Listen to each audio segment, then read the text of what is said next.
Hello, everyone, and welcome to the SFT Podcast. It's lovely to see you all here. I wish I could see you because I feel like we're having a conversation with you every week, and it's great to get the feedback that we do get. And please do keep sending feedback. We really enjoy it, and we do change things to try and sort of cater for what you'd like to see and hear and the structure of what we do. Patrick's here today. You're in Bristol today, aren't you, Patrick? Where have you been? Yes, I am in Bristol, and just to echo what you said, we do these podcasts, and they've been going on quite a while now, and I'm anxious that we've got it right.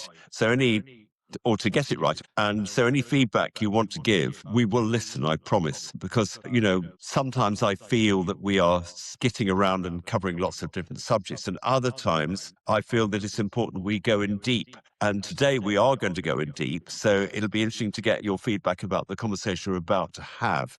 So do you want to just say what that is, Stuart? Yes, absolutely. But before we do that, make sure you subscribe, everyone. It's important that you subscribe or you'll never get notified when these come out. But also, it really helps with how far this podcast can go. So we really appreciate it. But today's topic, we're going to talk all about salmon and in particular salmon farming. And I don't know if you know this, Patrick, but salmon is the largest UK export of food.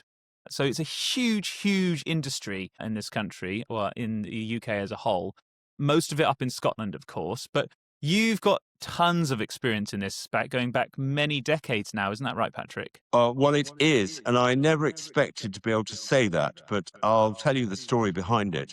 I was director of the Soil Association between 1995 and 2010. And during the 90s, late 90s and early noughties, I think it was, we got involved with certification, actually firstly meeting standards for, and then certifying organic salmon. And this was at the time quite a contentious decision by the then Soil Association Council, which is the governing body of the Soil Association, the trustees. One of them, Peter Kindersley, actually resigned as a result of us deciding to go ahead with the developing standards for and then certifying organic salmon, because he felt that it was unsustainable and it would blemish the trusted relationship that people have with the Soil Association in going ahead with this.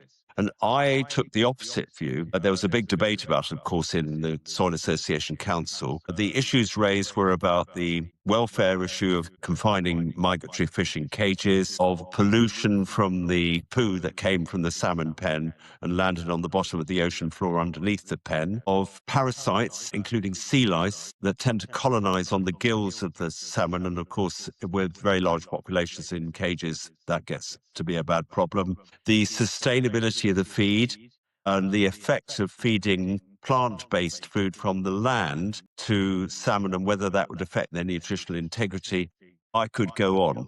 And we argued, in the face of quite strongly expressed concerns, that it would be good and better for an organization that represented the public interest to try to overcome these challenges so that people could buy farmed salmon with confidence. And so we went on, Peter Kindersley resigned. We said, let's go and look at some organic salmon aspirants, organic salmon farming operations. So we went up to Shetland and we went to Orkney and we saw it all happening and we went ahead with licensing. And then, of course, I left the Soil Association in 2010, by which time it was quite a significant business, particularly supermarkets like Waitrose, who were very strong lines in organic salmon. But forget organic for a moment.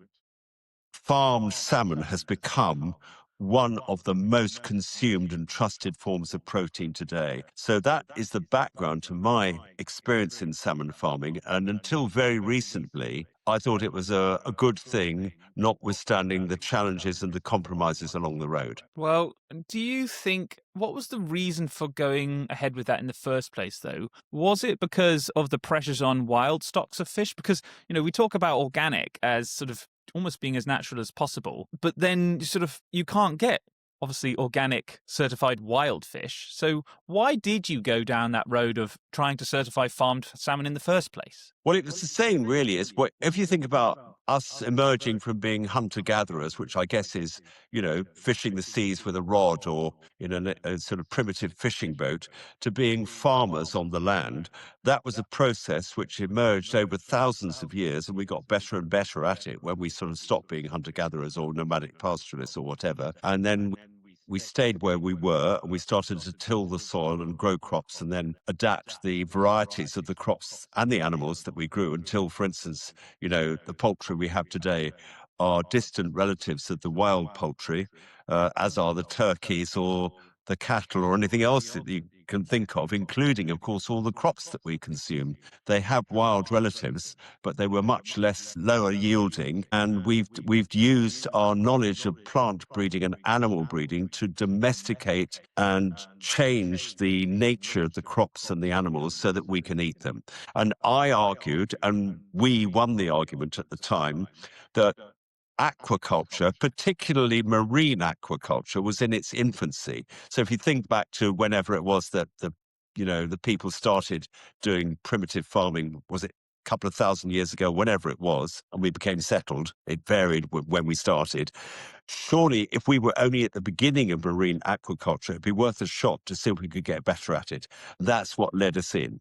And also, let's be honest, wild salmon stocks, because I remember going to Scotland in the 1960s and we went to a place called the Falls of Shin, which is one of the East Coast rivers that at that time were absolutely unbelievably abundant with salmon. And you could just go to a waterfall and the salmon were leaping up and there was a great profusion. And actually, I even went salmon poaching, dare I say this, on a river on the west side of Skye with the local postie at the time.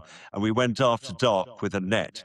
And I don't think we made any difference whatsoever to the salmon populations, partly because we were so inept we didn't catch them, but also because they were so profuse at that time. And since then, of course, there's been a dramatic decline in wild salmon populations, which obviously at the beginning of salmon farming, it wasn't a cause. There were other causes, some of which we knew, some of which we were guessing about, but we were aware that salmon was a luxury.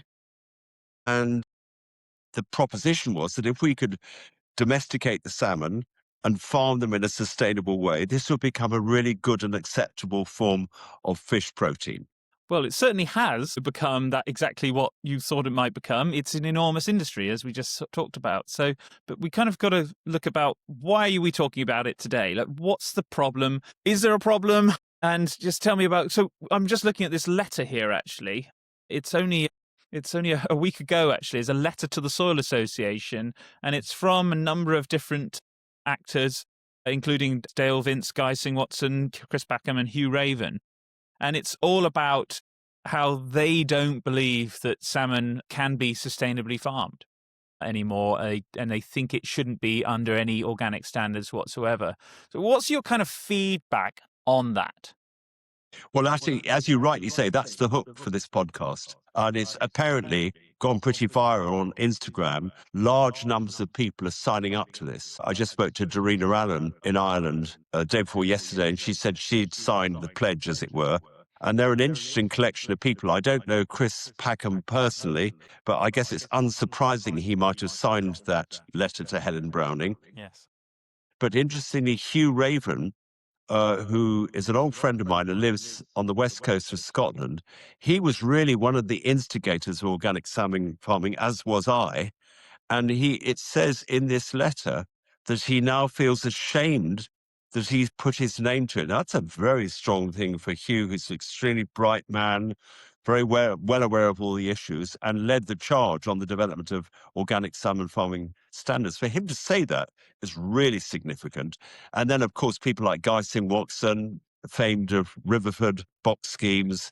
He's a deep thinker and obviously has quite strong views about issues. And here we are. He's signing this letter, and that means that it's come into the public domain. But weirdly and perhaps serendipitously, just literally a couple of weeks before, this matter had already been brought to my attention, partly because I went to Scotland and was trying to fish with salmon on an East Coast river, and there were none, but that's normal these days. But then I went across to Skye to visit my two brothers, and we got to the Skye Bridge and looked to the right of the Skye Bridge, and there was this enormous salmon feed factory. It looks a bit like a nuclear power station. It's incredibly big. And moored alongside it was a very large ship, obviously a grain ship. So I said, let's go and have a look, because I thought, well, I used to be involved with organic salmon certification. This is a feed factory which the Scottish government significantly funded. And no doubt the rationale for building this factory, which looks, if I'm honest, a bit of a blight on the horizon, was because it's employing people, both the people who work in the factory, but also the people who work on the fish farms of Skye. So you could see the economic case for doing it. And you introduced this discussion by saying that it's one of our largest food exports, which is fascinating. So there was every reason to go and have another look. Now, I should declare at this moment that I trespassed, because we went into the reception, and it was a Saturday, actually, and there was no one there. But I did notice on the wall there was a plaque saying, licensed by the Soil Association to certify organic salmon. So I thought this gave me a bit of legitimacy. So I poked my head around the door, as you do, and then I looked in the back, and there were some high-vis jackets and coffee machines and things. No one there. So I thought, well, I bear these people no ill. Why not have a look round? So we went into the warehouse, and for about 10 minutes, no one came. And then eventually, a forklift driver turned up, and he said, "What are you doing here?" And I said, "Look, I'm so sorry. I used to be involved with organic salmon certification, and I was driving to see my brothers, and I thought I'd slip by and have a look, and nobody was in reception, blah, blah, blah." But by this time, we'd seen some pretty disturbing stuff, I have to say. The smell was not very nice, and there were huge volumes of these feed additives in bags, which didn't look very appetizing, to put it mildly. And then anyway, this very nice forklift driver said, "Well, look, we better get some high-vis jackets on you." And he took us around, and he took us up to the control room, which looked a bit like the NASA control room, with some wall of screens. And we were fascinated by all this, of course, and we asked what that ship was doing. And apparently it was offloading 1,000 tons of wheat from Argentina, and I think genetically modified soy, which were two of the principal feed ingredients, alongside fish meal, which is another significant ingredient, and I don't know what else. And I also don't know, because we didn't ask before we were very politely told to leave, because once we got up to the control deck, the chap phoned up his manager, and his manager perfectly fairly said, "Well, did you have an invitation to be here?" "No." So I said, "Look, we'll go quietly." So we quietly left. But by this time, we'd had quite an insight into what was going on at this factory. And I have to say, it was so disturbing that I don't want to eat farm fish again. Farm salmon again, sorry, not fish. And that is a big thing to say, because, as you rightly said, this is forming a major part of the UK diet, and actually Western diets generally today. It's trusted as a good source of protein, of omega-3, omega-6 fatty acids, and other nutrients. And I think most people until now think it's not a bad food to eat. What, do you eat it? I mean, I did. I mean, I don't eat it a lot, honestly. I used to make Countryfile, and one of the presenters was really against it and had done quite a bit of work on that.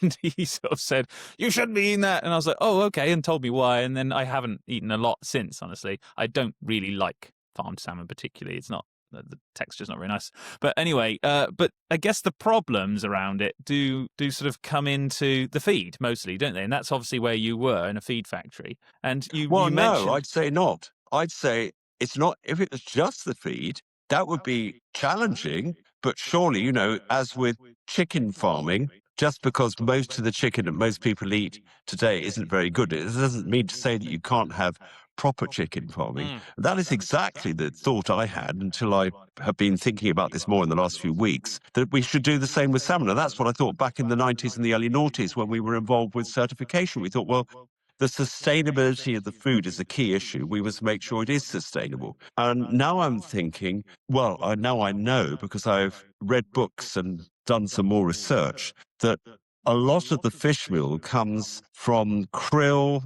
mackerel, and God knows what else that is simply hoovered out of the oceans, which is having a critically disturbing effect on ocean ecosystems.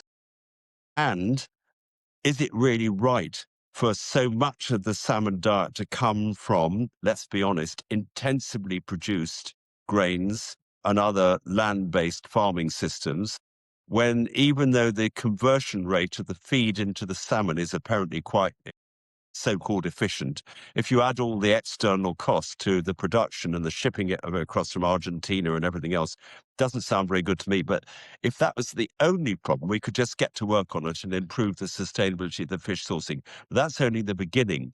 So I would say, just to pick out the other issues, let's look at ocean pollution. This factory, which is owned by a company called Mowi, is one of two in the world, as far as I can understand, one in Norway and one on the Isle of Skye. And the Skye one produces 250,000 tons of salmon feed a year. I think that's both organic and conventional. And it goes to Iceland, and there's a huge campaign in Iceland now trying to stop it. It also goes to Norway, and the Norwegian factory, which I believe is even bigger, produces the rest. So this is the heartbeat and the feed source of all Atlantic salmon farming, which we should make clear is different from Pacific salmon production. So the North Atlantic salmon, it's been estimated now that there are 900 million farmed salmon in the world, and between 2 and 10 million wild North Atlantic salmon left. That's the discrepancy of the farm salmon and the wild salmon. That was a shocking stat for me. Yeah, and I guess that's a big part of the argument as well. So when we go past the feed, we get into, I guess we should probably run through as many of the things we can think of, I suppose. So we start with the feed, where we just said a lot of the feed is actually wild fish going into it in the first place. Right, so the pollution, so all that 250,000 tons of food, part fish meal, part land-based stuff, ends up underneath the salmon cages, and anybody who's been a diver and has looked under them, apparently they're horrific and they're dead zones. Now, this means that all the sea lochs off the coast of Scotland are being polluted by this waste. That's a huge issue. Yeah. And then we go into things like the sea lice, I guess, is a huge problem, mainly down to like the density of the fish is a big problem in that. But also, of course, when you've got fish at any amount that tightly squeezed together all the time, it's inevitable. Well, let's deal with them one by one. And of course, they are related, as you suggest. These sea lice are natural parasites of migratory salmon. But when you have, as you say, very large numbers in a cage, that is paradise for them, and they just quickly colonize the gills. And there is now a biological control using RAS. And I'm told that they are partially successful, but from what I gather, they're not successful enough to avoid the salmon farming companies putting additives in the feed which kill off the lice. But of course, those same additives, which are the equivalent of like wormers if you're a sheep farmer, or, there are lots of products out there, products like ivermectin, which is an antibiotic which kills all the stuff which inhabits cow pats. Well, it's the same, isn't it, with the inhabitants of the sea lochs. They get affected, and apparently there's very compelling evidence now to show that the medication used to kill the sea lice is having a really negative effect on the populations of wild shellfish and other things in the sea lochs. So that's another thing. But then also they get diseases. ISA, infectious salmon anemia, I think it's called, or something like that. So there are drugs used to control those diseases, which otherwise would become epidemic. And if you ask yourself, why are those diseases affecting the salmon? It's because you could argue they're overpopulated and kept in very intensive conditions. So then, of course, medication is used to control those diseases. And if the diseases get out of control, what they do is they should kill the salmon rather than sending them to market, but they don't do that. They release them. So what they are doing is they're releasing large volumes of infected fish which are not fit for market. And once those fish are released, they become a disease spreader. And also, equally worryingly, they may breed with the wild salmon that are trying to return to the rivers where they were born. So those two things are really deeply disturbing to me. Gosh, I didn't know anything about the releasing element. That seems a bit wild. My gosh. I'm told this, Yeah, I think trust we but should probably verify. make sure that we just mention quickly that we are, while we're doing our best with all of our facts and figures, if someone knows better, please do let us know. We are always open to chatting about these things and being as open and honest as we can be. We don't actually have an agenda as such. We're just trying to see and say what we see and we feel. No, it's so important you say that, Stuart, Mm. because I really care about this subject. I don't wish to deny people the right to eat, sustainably farmed salmon if such a thing can be produced. But from the basis of what I've learned in the past few weeks, I've come to the conclusion that it's unlikely that we will be able to produce any salmon in open pens. That's what they're known as, Yes. ocean open pens, without the problems that we're listing now. And as you rightly say, trust but verify. Any information that anybody has listening to this, which they wish to dispute what we're saying to each other, you should share it with us and we will listen really hard. But I am told, back to the issue of releasing diseased fish, it's cheaper for salmon farming companies to do that than it is to kill them off. And as a result, we are risking spreading diseases. But of course, there are other also escapes. We should link this. So because seals and other predators of salmon regard a pen as a field day in terms of, binging, they've got quite good at breaking into the cages. And even if they don't break in, sometimes the weather causes holes in the cages. Yes. And then you get these massive escapes. And I'll give you an example. I was on the Isle of Mull on a holiday about 5 years ago. And the week before we arrived, there was a big escape from a cage on one of the sea lochs on Mull. And my sons were lucky enough to do some fishing in the river at the head of the sea loch. And all they caught, with the exception of one wild salmon, was escaped salmon that has swum straight up the rivers. And there is now good data to show that these captive salmon, which have been domesticated through breeding. So they're very different now from the wild salmon. They grow faster. They've lost some, but not all, as we found out with their migratory instinct. But critically, when they breed with the wild salmon, this reduces the migratory instinct of their offspring. And nobody quite understands how the salmon migrate and what it is that enables them to return to the river where they were born. But we think it's some kind of magnetism. And this power to do that is diminished when unsurprisingly, when these domesticated salmon breed with the wild salmon, which means that their offspring don't necessarily return to that river anymore. And that's called genetic pollution. It's a huge issue.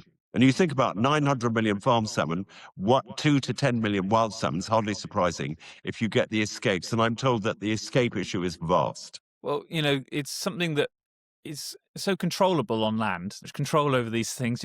If all our chickens got out, you can go around and find them all.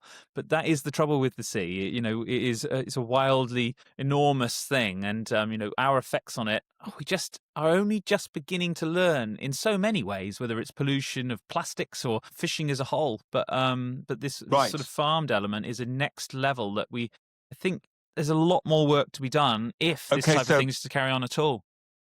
So you mentioned plastics. That's another issue I'd like to mention in the long list of damaging outcomes from salmon farming. Again, trust but verify.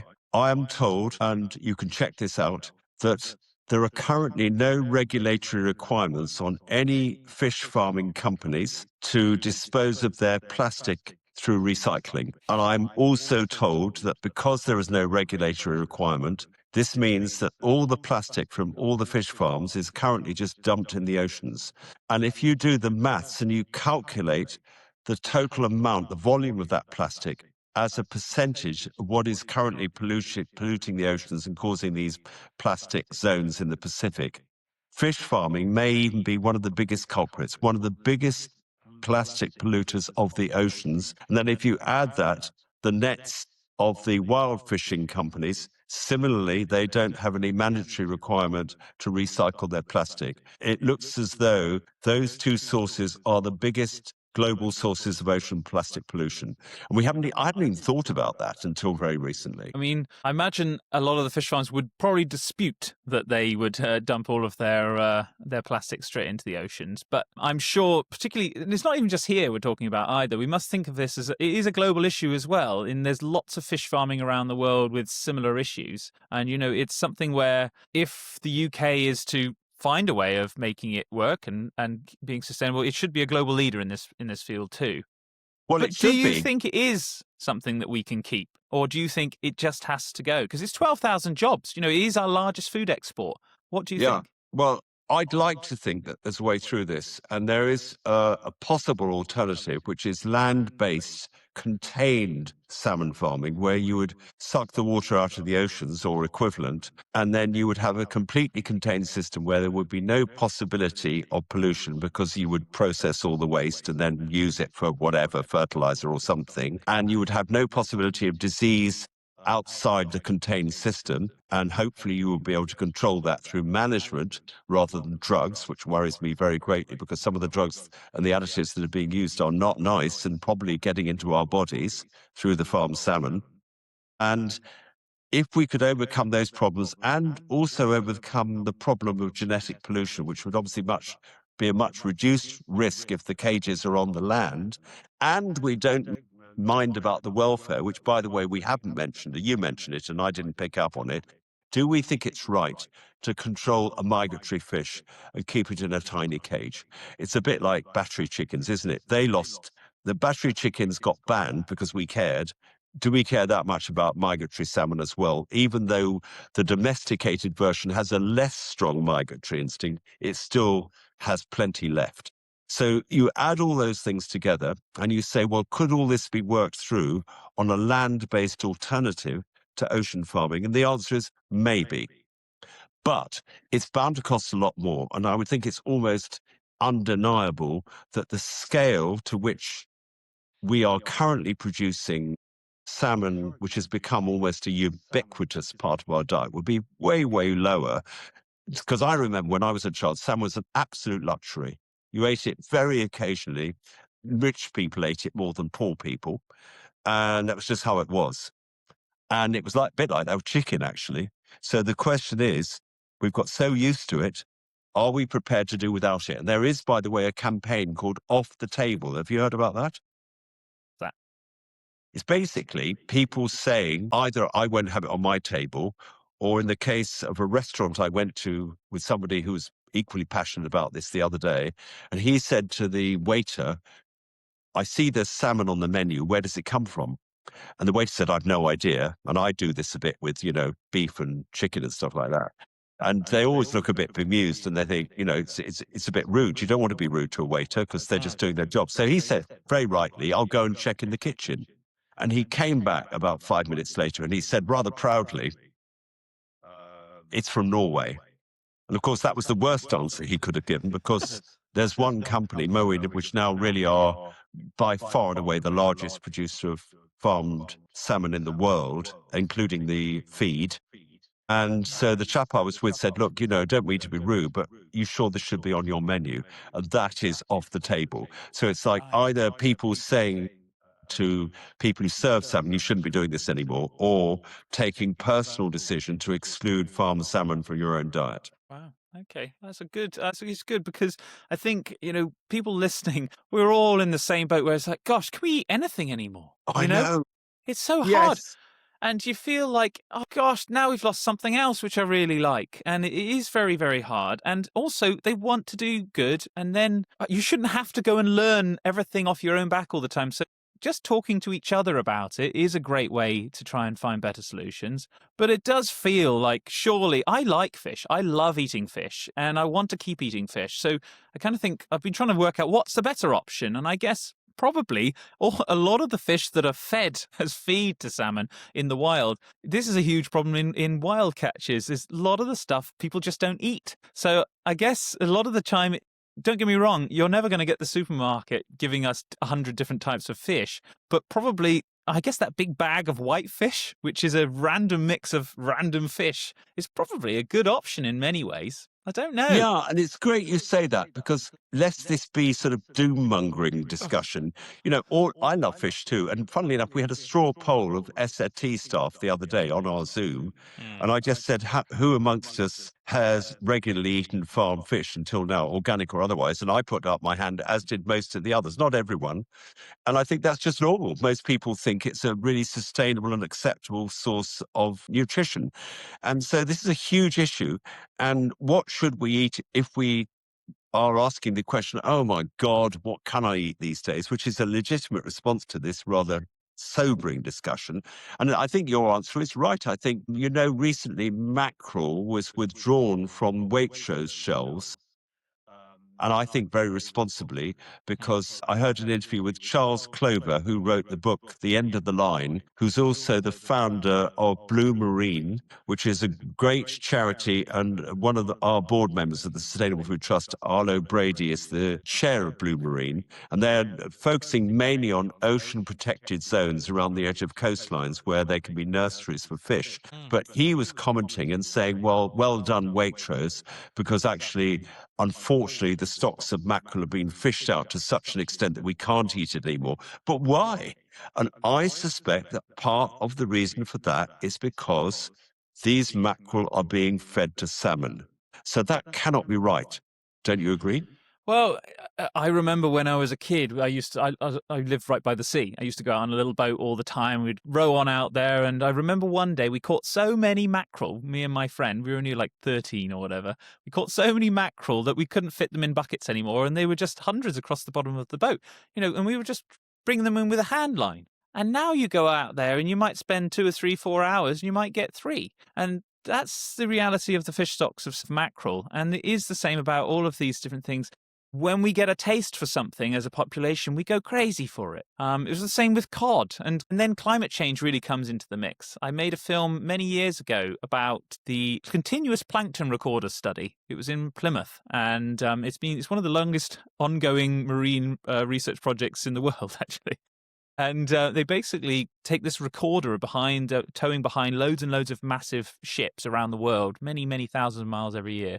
And they record all of the plankton that they find in every location. And what they found is a lot of the plankton are moving north that the cod eat. And so actually the cod are moving north too. And some of them aren't because other plankton's coming north, which isn't nutritious. And so that the cod eat it and then they starve. And so there's all these problems all the time in the ocean, which are we have to keep moving our diets, actually, and things will keep coming and they'll go. And the current problem with fishing at the moment is around my area, we get a lot of crabs. People love catching crabs and lobsters. We have loads of them. But we've had massive problems with spider crabs coming through. And now we have a huge, huge problem. There are no crabs because the octopus have come in massive, massive swarms and coming through. So this is the south coast of Cornwall, right? This is all happening here, just in Cornwall. Exactly. It's a crazy place out there. So at the moment, we should all be eating octopus. So we have to keep moving our or diets. should we? Because octopus are sentient, as you there is that too. This is it. Why have they come here? Why is there an abundance in such a way? It's been going on for a few years now. So, Patrick, it is a downer, but I think it's something we have to talk about. Yeah, and also, I'm a very optimistic person.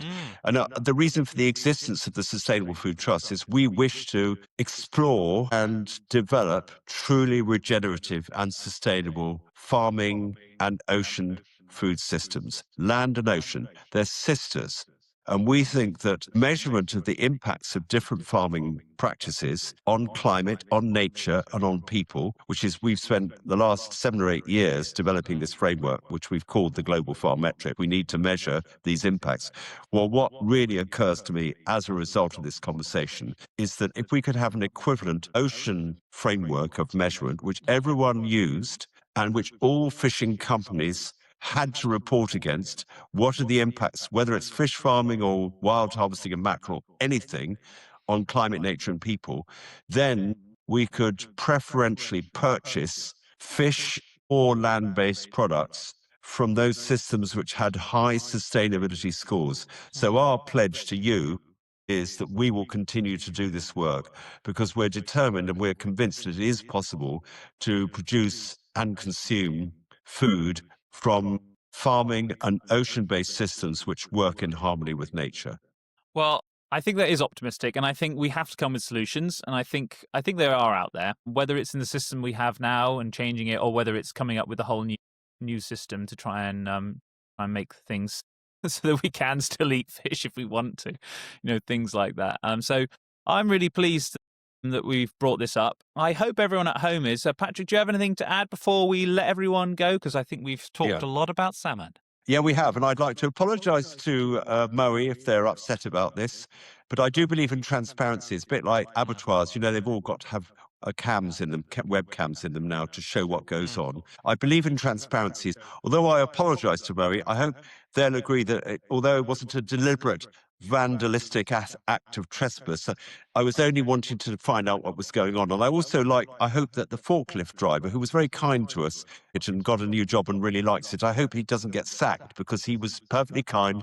He pointed out that we shouldn't be there. He gave us proper high-vis jackets, blah, blah, blah. So, it's a difficult thing, this, isn't it? Because we're calling out things that we think need to change, but I don't want to be aggressive about it. It's a delicate balance to strike. Well, and also, to be honest, change doesn't happen like that. We need conversations with Moe and conversations with anyone working in those systems to be able to say, well, I'm sure you want to do better at different things. Is there ways that we can help? Also, the Scottish Government, they put an enormous amount of public money into this. And is that money being well spent? Of course, needless to say, there are some people who are delighted about fish farms because they're creating a lot of employment on Skye. There are equally, possibly a larger number of people who are very, very worried about the pollution of what is a pristine island and all the secondary consequences of that, whether it's to tourism or to the pollution of the sea lochs or more. And so this is a very, very difficult subject. Imagine if there's somebody from the Scottish Government listening to this. This is political. As you say, it's the GNP of Scotland. It's a huge number of people employed. They put a lot of public money into it. They're going to defend it. So if you are a Scottish minister listening to this, please get in touch with us, and I'd love to talk to you. Sounds like a good plan. Well, I think there's a lot more to be said about this. I'm sure the SFT is going to be doing a lot more work on this going forward, because it's definitely something which has reared its head quite boldly. So watch this space, I guess. And thank you very much, everyone, for watching and listening, depending on how you're viewing this. Obviously, you can watch us on YouTube, or you can listen to us on all of the different podcasting platforms, some of them free, some of the ones that you just subscribe to, and on our own website as well, at Sustainable Food Trust. So thanks for listening, and I hope you have a lovely day.